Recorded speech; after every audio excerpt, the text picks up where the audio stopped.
How were Australian troops prepared for combat in the jungle in Vietnam? We talked to Gary McKay about his experience during his tour in Vietnam. This is the Principles of War podcast, professional military education for junior officers and senior NCOs.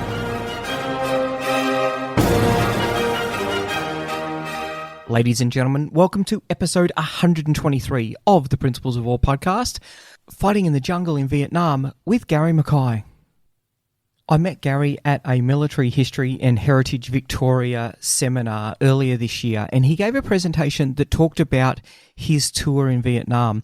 And what really struck me about that was the difference in the way that he and his soldiers were prepared for combat in Vietnam with the way that the troops who fought on the Kokoda Track had been prepared.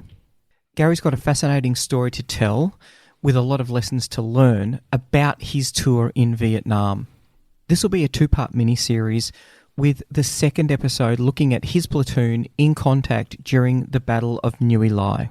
For his performance and his leadership during that battle, Gary was awarded the Military Cross. After recovering from the wounds that he received there, he would join the regular army and would go on to be the commanding officer of 8th 9th Battalion Royal Australian Regiment. Gary is the author of 14 books, including In Good Company, Sleeping with Your Ears Open, Delta 4, and Bullets, Beans and Bandages. It was In Good Company that I read in preparation for this interview. As Gary tells his story, have a think about the way that troops are prepared for combat. And if you've been listening to our Kokoda series, compare and contrast that with the way that troops were prepared for combat in the jungle in the Second World War.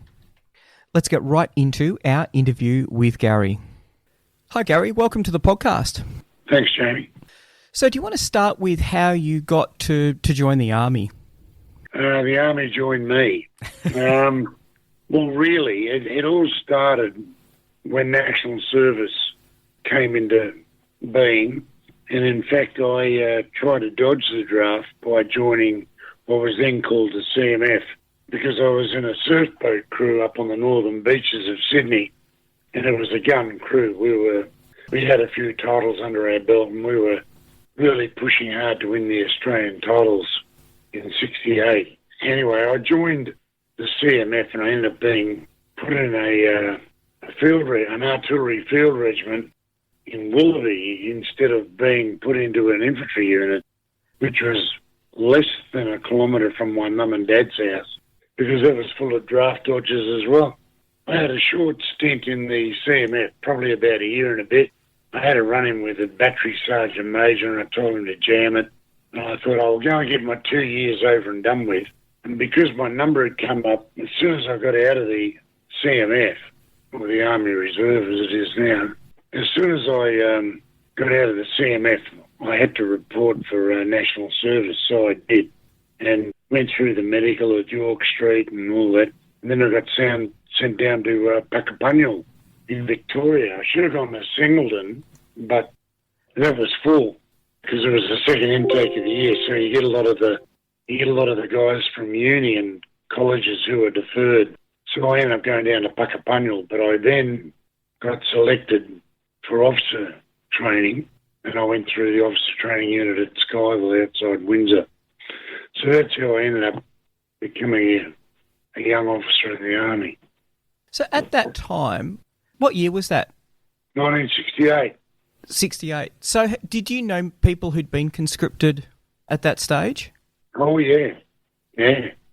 The guys from my high school, more from my primary school than my high school, because some of those guys were a little bit older than me. But, kid I went to primary school with, he got conscripted because I used to see his mum when I used to walk home from high school, and I'd ask how Bruce was and she'd tell me and blah, blah, blah. So I knew a few blokes who'd been conscripted, but I also knew a few people who had gone into the Defence Force of their own volition, they'd joined the RAAF or whatever, yeah. You then went to Skyville. What was the training like there? Intense. It was the 12-month Officer Cadets Portsea course reduced to 6 months. So it was a pressure cooker.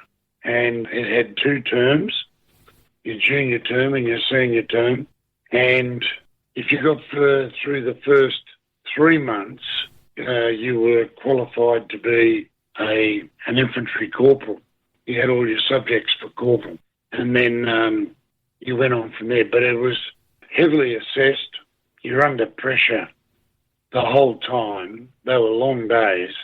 You know, you'd start at Odak 100 in the morning, and after the evening meal, you'd have lectures at night from about 7 till 9, and then I think it was lights out at 9:30, and that was Monday to Friday. Saturdays you had lectures in the morning, compulsory sport in the afternoon, and if you weren't confined to barracks, you had Sundays off, but not for the first month.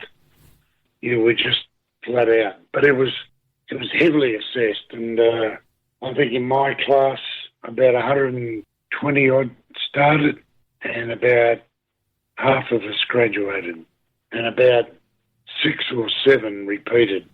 So it was a pressure cooker course, but it had to be, because the exit point of the course was very basic. You had to be able to lead an infantry platoon on operations against the Viet Cong in South Vietnam. It was that narrow an exit point. Not a lot of drill, not a lot of the admin and all that sort of stuff. It was basically how to drive a rifle platoon in the jungle. What sort of training did you do? What was the focus in that 6 months? The first 3 months was literally infantry minor. The infantry minor tactics and the infantry platoon were the vehicle for the training. So everything was oriented towards that. You did a lot of, literally you qualified to be a basic rifleman, and then you qualified to be a junior leader in an infantry platoon, and then by the time you graduated, you were an infantry officer in an infantry platoon. So all of the training was oriented towards that. So all of the skills for infantry minor tactics, leadership, navigation. Patrolling and navigation were quite big, but battlecraft, fieldcraft, camouflage, anything to do with being in the jungle and being in infantry were the subjects that we studied. And what were the instructors like at Skyville? How did you find them? Oh, they were all very good. They were hand-picked. All of the instructors had served in South Vietnam. All of the officers, and I'm talking up to the rank of major, so really only young senior lieutenants and captains, but mainly captains, they'd all been in Vietnam literally no more than 2 years prior. Everyone else, anyone above the rank of major, including the chief instructor, who was a half colonel, they'd all been served in Vietnam. All of the sergeants and warrant officers who did all the lessons, because the officers did the lectures, but all of the senior NCOs and warrant officer instructors had all been to Vietnam. But they were all selected to be instructors, all of them. And they were all high quality. There weren't any deadheads amongst them. Oh, that's great. So what were the challenges that you faced graduating from Skyville and entering or getting a platoon as a Nasho Platoon Commander? I guess the greatest challenge was self-doubt. I mean, when I graduated, I hadn't even turned 21, so I was still 20. And every day you'd hear the expression, if you don't listen and pay attention to what I'm about to say, people will die. I mean, every day as we went to mess, in the cadets' mess, it had been renamed the Gordon Sharp Memorial Mess, after Gordon Sharp, who was a Nasho officer, who was the first Nasho officer killed in action in South Vietnam, and he was killed at the Battle of Long Tan. Every day you got a stark reminder that this was for keeps. And so, you're only 20 and you're going to be leading a platoon of 35 men, most of whom will be around your age. So that's the biggest challenge, I think. is having faith in your training. And as I said, we had terrific instructors, and they imparted the knowledge that we needed to succeed. When I joined my battalion, the thing I had to do was remember what I'd been told by the instructors of all ranks about getting on with your sergeant, listening to what people had to say, and literally put L plates on and listen to what was going on. Look, observe, and learn. And then I found that was the best way to go. I mean, you still carry the can if it screws up, but you had to have a good relationship with your platoon sergeant. That was imperative. So once you got to Vietnam, how did you find operating in the jungle? What was it like to take a patrol out? Well, we were pretty lucky because all of the training that we did prior to going to Vietnam, I'm talking about the 4th Battalion, right? By the time we got to Vietnam now, it was 1971. And we were going to be on our 4 hours last tour of duty. But before we went there, we'd gone through the Jungle Training Centre at Kananga on the battle efficiency course.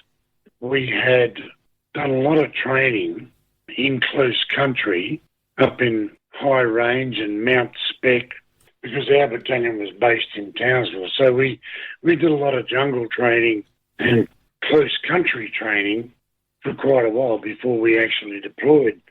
And so by the time we got to Vietnam, we were pretty confident of being able to do the job that we needed to in the jungle. Of course, one of the first things you have to do when you get there is, apart from acclimatise, is that all of the safety rules change, because the difference between what you could do in Australia while you were training for war and what you could do in Vietnam when you were on operations are two totally different things. And so you had rules of engagement that were your bread and butter for every day, just to stay alive, to keep other people alive, and not accidentally shoot or kill other soldiers or civilians. So we had to practice that time and time and time and time again. And our battlecraft and our fieldcraft were excellent. Our standard operating procedures, our immediate action drills, they were second nature. So we were pretty confident that we could do the job once we headed off into the bush. The only difference, of course, is when you go on operations and you get into a contact with the enemy, all of a sudden there's one factor that training for war never prepares you as, and that is the noise. The noise in combat is horrendous.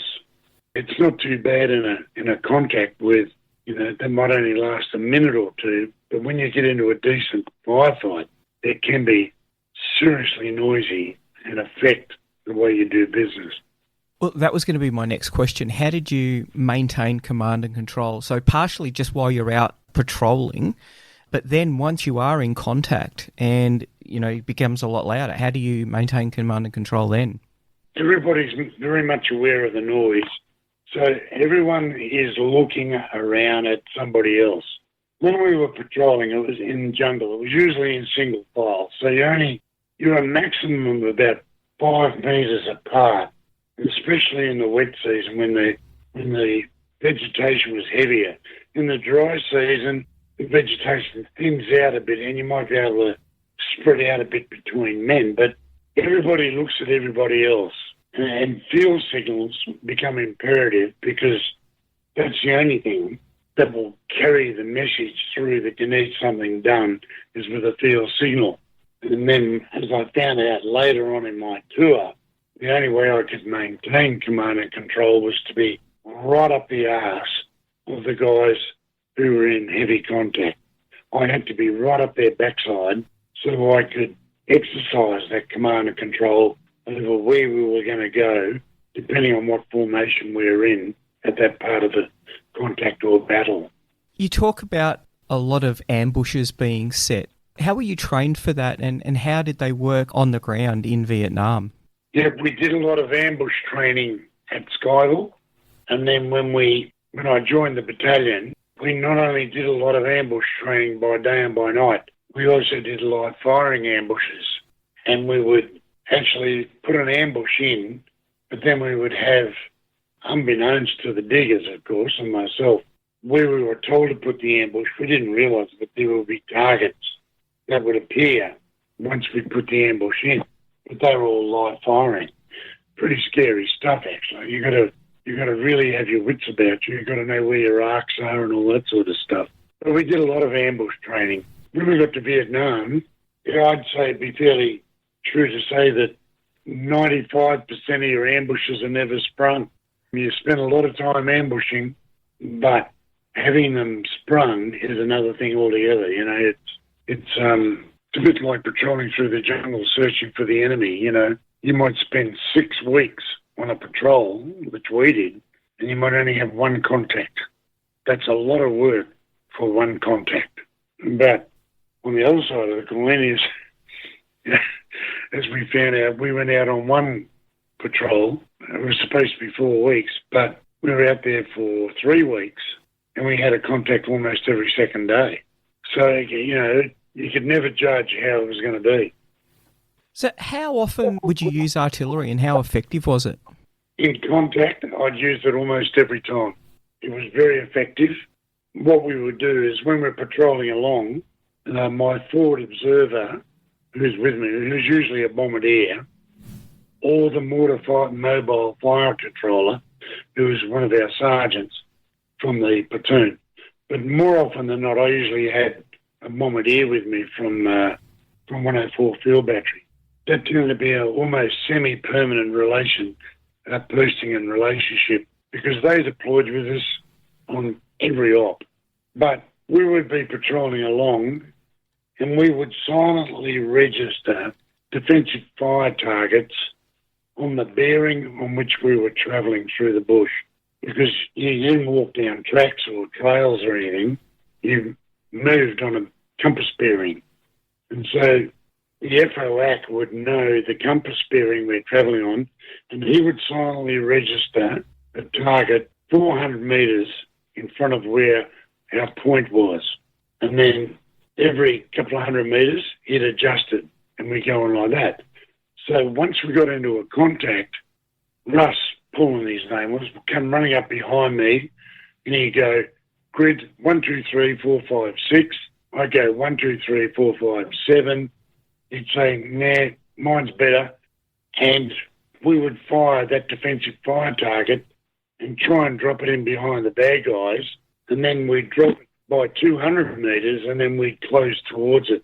So that used to pin the enemy between us and the artillery. So it became very effective.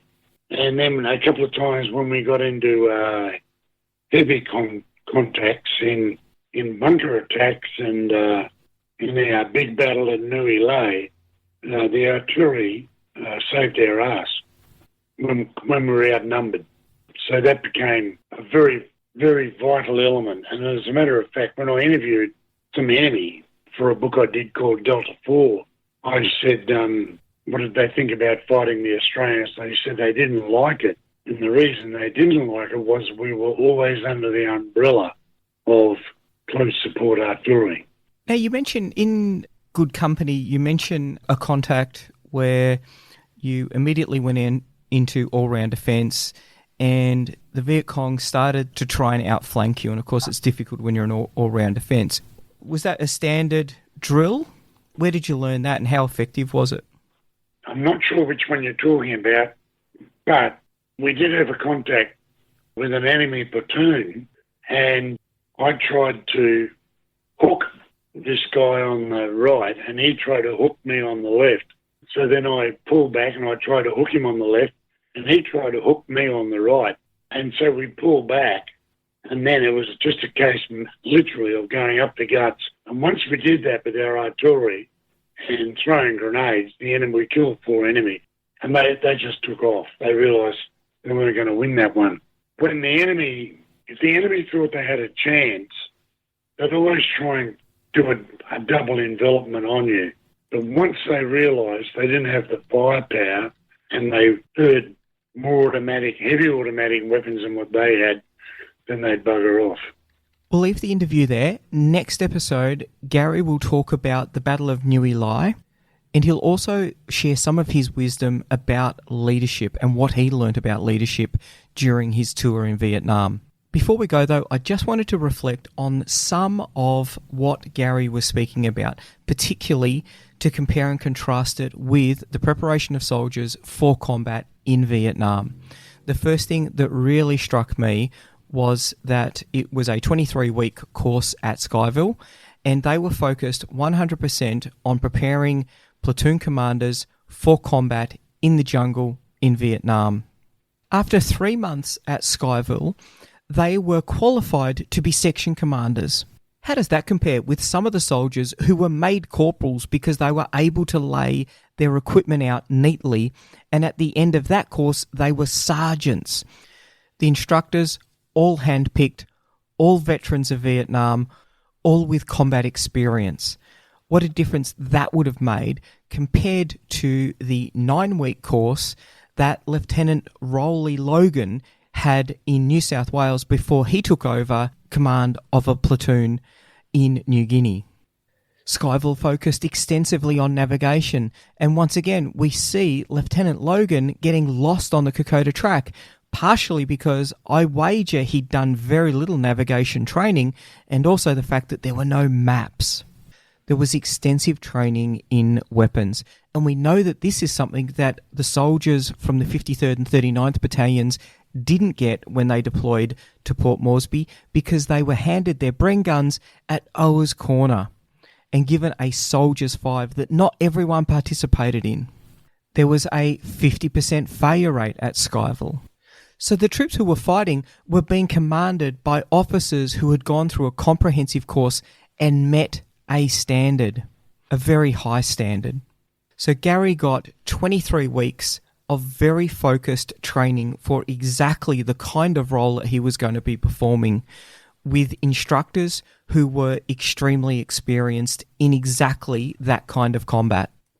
In the Kokoda series, we talked about the 9-week lieutenant course, which didn't have instructors with combat experience on it. The salient point that Gary brings out, though, is that when they deployed to Vietnam, they were confident operating in the jungle. They could live in the jungle, they could operate in the jungle, they could patrol in the jungle, they could fight in the jungle. Not only that, they had jungle doctrine, they had jungle TTPs that enabled them to be able to fight the Viet Cong effectively. Gary talked about his time at Canungra, and we've seen how Canungra was developed as a result of the poor combat performance of not only the 53rd and 39th Battalions, but also 2nd, 14th, 2nd, 16th, and other 2nd AIF battalions that were combat experienced, but not trained for combat in the jungle. And that makes such a big difference. Despite the outstanding preparation, Gary still talks about all of the pressure, all of the problems with combat in Vietnam, and that is because combat is the most difficult of all of the human endeavours, and that is why proper preparation of troops, of soldiers, is so critical in generating combat power and winning the land battle. With that, I'll finish up. Do come back next week for the second instalment of our interview with Gary McKay. The Principles of War podcast is brought to you by James Ealing. The show notes for the Principles of War podcast are available at www.theprinciplesofwar.com for maps, photos and other information that didn't make it into the podcast. Follow us on Facebook or tweet us at Surprise Podcast. If you've enjoyed this podcast, please leave a review on iTunes and tag a mate in on one of our episodes. All opinions expressed by individuals are those of those individuals and not of any organisation.